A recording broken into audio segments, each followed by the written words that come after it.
of yesteryear. Now, Chav Gimel Shvat, the 23rd of Shvat, marks the Hilula of a really great rabbi. His name was Rabbi Moshe Marciano Z'tl. He was born actually in the Hebrew month of Sivan, in English in 1917, passed away in 1996 on the 23rd of Shvat. Naturally, that was in the Hebrew year Tafshin Nun Vav. Very, very great rabbi in of itself. And let's explore a few of the highlights of the great rabbi's life. Now, he was actually born and came from great rabbinic, heritage in of itself. His father's name was Rabbi Rabbi Marciano, and he was a very great rabbi of the area of Davado, if I'm not mistaken. Very great place we've spoken about on various occasions before. And this was in the year 1917. I think he was named after his grandfather, the great Rabbi Moshe Marciano. And it was a family with many, many great rabbanim in of itself, and many people that was great. They were known as actually the Ben Yaakov in abbreviated form. And I think while he was young, he would study in great Torah academies in Davido, in of itself, especially under the auspices of Rabbi Shmuel Marciano, a rabbi we have spoken about on various occasions before, and later with Rabbi Yosef Marciano. And when he was only 15 years of age, he joined the large yeshiva of Rabbi Shlomo HaKohen, where he would spend, I believe, 7-year period studying Torah in of itself. Very, very great, prestigious time period where obviously he benefited hugely and really garnered up greatness within regards to the breadth of various different Torah studies over there. And it's actually interesting, afterwards, after this 7-year window, let's just say, he would at that point in time become, let's say, the family man.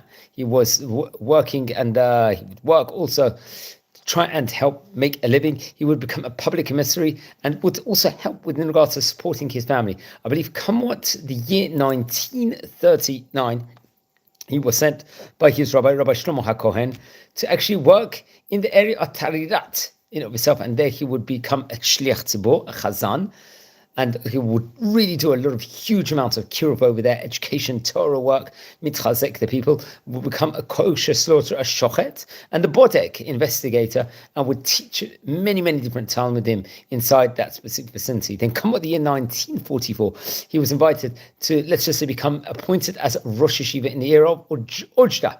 I mean, in that city in of itself, it was a yeshiva that was actually established to the wealthy people from, I think, the family of Ovadia in of itself, and there they would actually learn a huge amount of Torah in of itself in that specific place.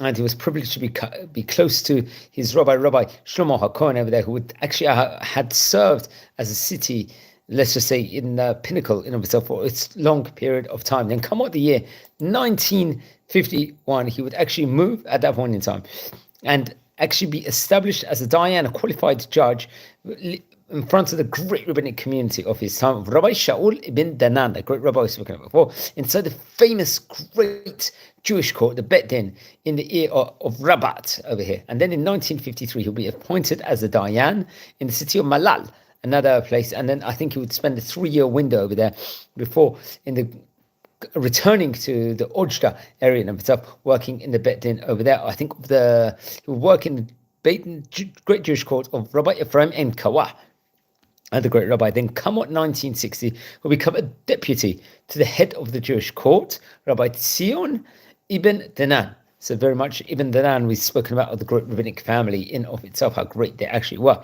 And I believe a short period later on, he would actually make aliyah to the land of Israel, or definitely explore it at one stage in time. But many people, especially at the late 1960s, would move from Ojda to Eretz Israel, and especially in 1970, Rabbi Moshe Marciano was invited, let's say, to Casablanca, that window at the time, to serve as a judge in the court headed by that point in time Rabbi Shalom, Meshash, another one of the great rabbis.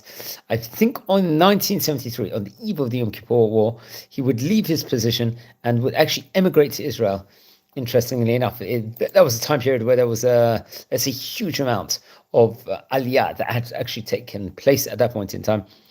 And to Honan Afra in of itself. He would actually establish his dwelling place at that point in time in the city of Lod over there, and get a prominent position as a rabbi in that city in of itself. I think when he was close to becoming about 80 years of age, he suffered sadly from an illness, and he was at that point in time working, I think, even in the yeshiva in Lod. And on the 23rd of Shvat in 1996, 29 years ago approximately, he passed away and left a large family.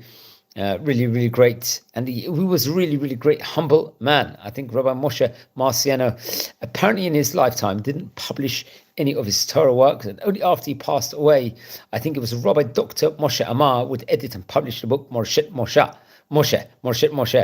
was a great responser with regards to various different Chidushim teachings of Rabbi Moshe Marciano. So it's Hilula here on the 23rd of Shvat. Don't forget to light candles in the great rabbi's memory. Friends, we're a community here. We're learning about the great rabbis yesteryear. We've covered about more than 120 rabbis from Morocco, and great Moroccan rabbis, and about 730 rabbis in the series. If you're related to any of the great Chachamim, please send me an email, and wishing you blessings here from Israel, and take care.